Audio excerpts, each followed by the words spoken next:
E aí, pessoas, a paz do Senhor para todos. Aqui quem vos fala é o Guilherme Góes.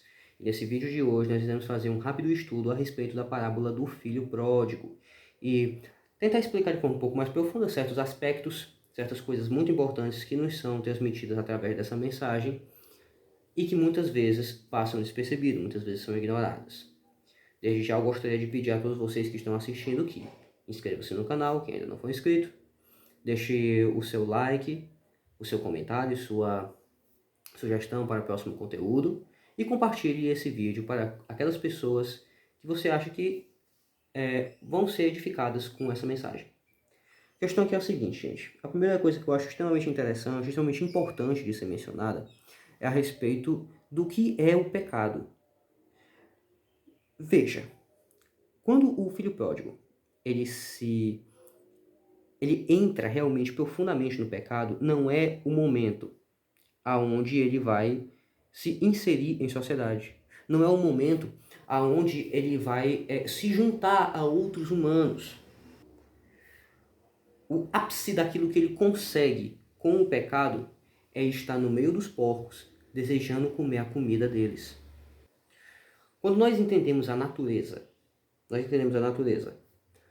como sendo a forma dos entes, forma no seu sentido aristotélico, aquilo que define um ente enquanto tal, aquilo que faz com que ele seja aquilo que ele é, aquelas coisas que são peculiares de cada ente e que vai trazer uma identidade para ele. Dou um exemplo. Digamos que você está passando pela rua e você avista um gato na rua. O gato pode não ter feito nada, mas ao você avistar aquele gato, você sabe que esse gato ele pode talvez correr, ele pode miar. Esse gato ele pode, talvez, sei lá, digamos que esse é um gato vida louca e ele venha pra cima de você e te ataque. Mas você jamais vai esperar que o gato vai começar a falar alemão com você ou então que ele vai sair voando. Porque não é próprio de um gato que faça essas coisas. Não faz parte da natureza dele. Não é uma coisa que faça parte da forma do gato.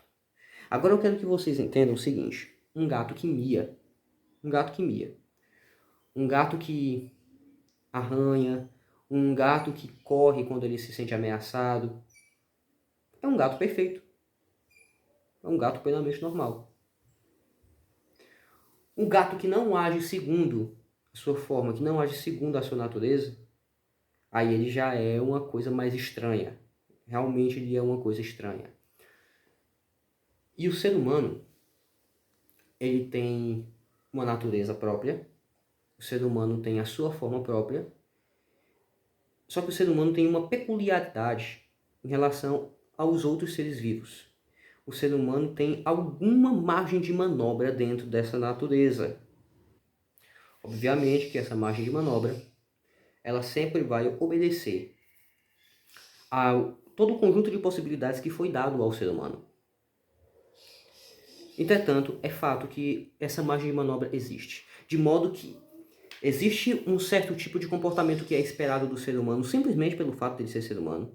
Existe todo um conjunto de faculdades, de possibilidades, de coisas que deveriam ser normais para um ser humano, que você espera que um ser humano seja assim, já é esperado simplesmente pela natureza dele.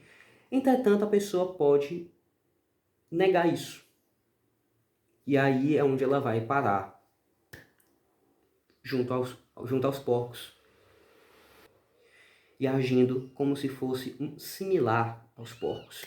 O que eu quero que vocês entendam com isso? Quando a pessoa diz que o pecado é algo natural do ser humano, ele só pode dizer em um único sentido. No sentido de que é comum a todas as pessoas. No sentido de que é comum a todas as pessoas.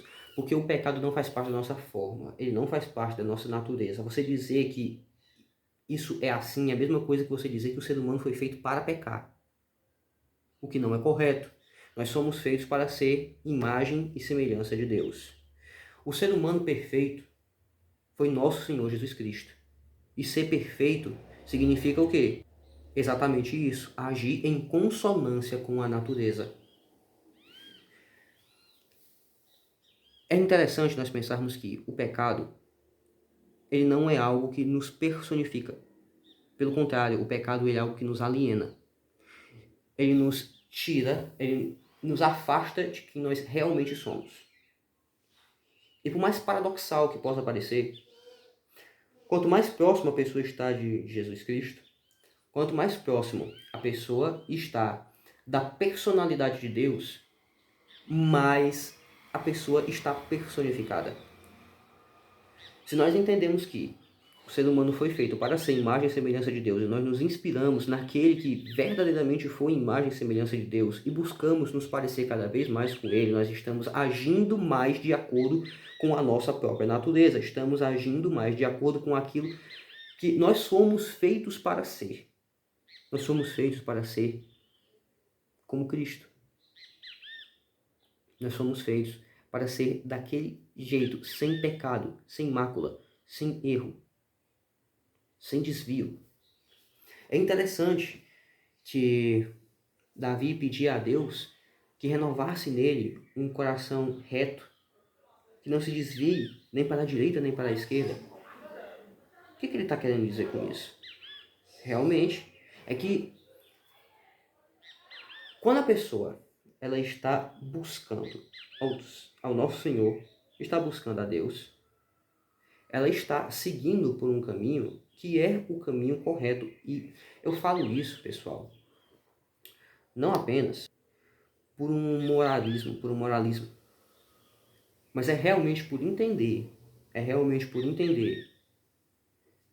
que, gente, quando você pega o que está escrito nas Sagradas Escrituras e você analisa a forma como o ser humano é, a forma como o ser humano funciona, é notório que aquilo dali, os princípios que estão contidos nas Sagradas Escrituras, eles são aquilo que realmente descreve o que é um ser humano.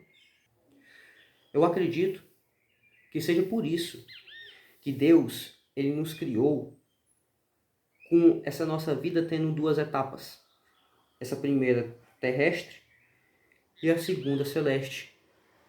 Porque na primeira etapa é possível demonstrar o que é verdadeiramente ser imagem e semelhança de Deus. Olha, nós vemos o que está escrito no Salmos 8, onde o salmista diz que Deus criou o homem um pouco menor do que os anjos, e de glória e honra o coroou, colocou todas as obras das suas mãos debaixo dos pés dos homens. Olha, se nós entendemos que, como diz as Sagradas Escrituras, nós somos filhos de Deus, co-herdeiros com nosso Senhor Jesus Cristo, veja o que está escrito em Salmo 2. Pede-me, e eu te darei os gentios por herança e os fins da terra por tua possessão. Não foi isso? Essa é a promessa que está sobre nós. Nós somos feitos para ser como Jesus Cristo. E só para não ficar uma coisa vaga, eu quero que vocês entendam o que é verdadeiramente a essência de Deus e o que é, no fim das contas, a tua essência. O que foi que Jesus Cristo fez? Era uma pessoa tão amorosa, tão apaixonada pela sua missão, que foi caluniado, foi perseguido, sem ter cometido nenhuma infração, sem ter cometido nenhum pecado, se entregou. Ele foi martirizado, passou pelo flagelo romano, subiu até o cume de uma serra, carregando uma cruz, e quando chegou lá, ele foi crucificado, passou horas agonizando, e tudo isso sem ter nenhum arrependimento. Hoje em dia, eu acredito que quando Jesus Cristo diz, Pai, está consumado, naquele momento ele estava muito feliz. Apesar da dor, apesar do sofrimento, naquele momento, Jesus Cristo estava muito feliz. Aquilo ali é o que mostra o que é ser divino. Aquilo ali é o que mostra o que é perfeição. Aquilo ali é o que mostra onde é que está a excelência. Aquilo ali é o que mostra o que você que está me assistindo, o que você deveríamos ser. Nosso falecido professor Olavo dizia que ao ser humano foi dada a possibilidade de exercer uma virtude que os anjos não podem exercer, que se no caso é a virtude do heroísmo. Justamente porque aqui na Terra existe uma série de dificuldades para que a pessoa tenha que lidar e que são, no final de contas, a matéria-prima. No final de contas, são exatamente o material com o qual você vai trabalhar. Eu não sei dizer se o professor estava certo. Não sei lhe dizer se o professor estava certo quanto a isso. Mas saiba que, primeiramente, você pode até nunca conseguir, dentro do espaço de uma vida, se tornar igual a Jesus Cristo. Mas você tem a obrigação de estar se esforçando constantemente e de estar constantemente se direcionando a Ele. Como diria Salomão, a vida do justo é como o sol que vai brilhando cada vez mais até que se torne um dia perfeito. E depois que cada uma das dificuldades, cada um dos problemas que se apresentam diante de você, eles são justamente a matéria, eles são a oportunidade de você demonstrar que você é filho de Deus. De superar aquilo com amor, de passar por aquilo de forma heróica.